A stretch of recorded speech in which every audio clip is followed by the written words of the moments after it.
चरित्रहीन स्त्री गौतम बुद्धा स्टोरी। नमस्ते दोस्तों, आज हम एक बार फिर आपके बीच लेकर आए गौतम बुद्ध और चरित्रहीन स्त्री की कहानी। यह कहानी आपको बहुत कुछ सिखा जाती है।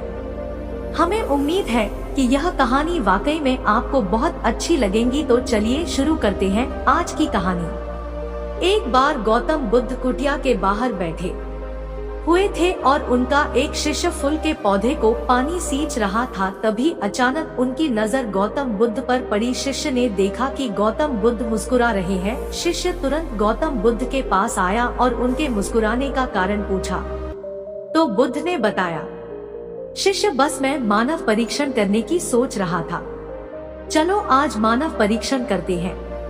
उसके बाद गौतम बुद्ध अपने शिष्य के साथ दोनों ही किसी गांव में गए। उन्हें वहां एक वेश्या स्त्री मिली और गौतम बुद्ध से प्रश्न करने लगी कि आप किसी राजकुमार और राजा की तरह दिखते हैं, फिर आपने संन्यास धारण क्यों किया हुआ है? गौतम ने उस वेश्या स्त्री को उत्तर दिया कि मैंने 3 प्रश्नों के उत्तर जानने के लिए संन्यास धारण किया है। वेश्या स्त्री ने कहा कि ऐसे कौन ने 3 प्रश्न है कि जिसके कारण आपने संन्यास धारण किया है? गौतम बुद्ध ने बताया कि हमारा शरीर युवा और आकर्षक है, लेकिन समय बीतेगा और समय के साथ साथ हमारा शरीर बूढ़ा होगा और बीमार होगा। उसके बाद शरीर मृत्यु को प्राप्त होगा। मुझे बुढ़ापा, बीमारी और मृत्यु के कारण का ज्ञान प्राप्त करना है, इसीलिए मैंने संन्यास धारण किया है। महात्मा बुद्ध की ज्ञान भरी बातें सुनकर वह स्त्री बहुत प्रभावित हुए और महात्मा बुद्ध को अपने घर भोजन करने के लिए आमंत्रित किया।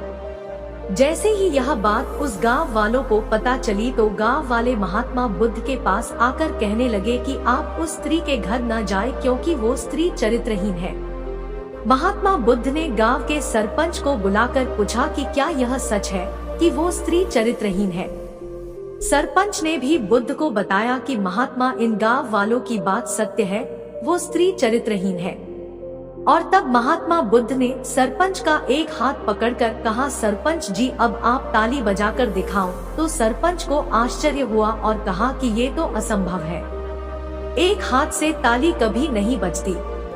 तब महात्मा बुद्ध ने कहा, ठीक इसी प्रकार कोई भी स्त्री अकेली चरित्रहीन नहीं होती। अगर वो स्त्री चरित्रहीन है, टाइम्स आप सब गांव वाले भी चरित्रहीन हैं, तो मुझे भी आपके घर नहीं आना चाहिए। अगर पहले आप चरित्रहीन नहीं होते तो वो स्त्री भी चरित्रहीन नहीं होती।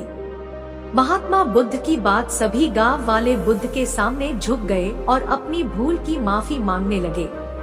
और फिर महात्मा बुद्ध ने उस वेश्या स्त्री के घर भोजन किया। मोरल, उदास स्माइली। कहानी से सीख तो देखा आपने, इस कहानी से हमें यही सीख मिलती है कि हमें किसी को भी चरित्रहीन कहने का हक नहीं है।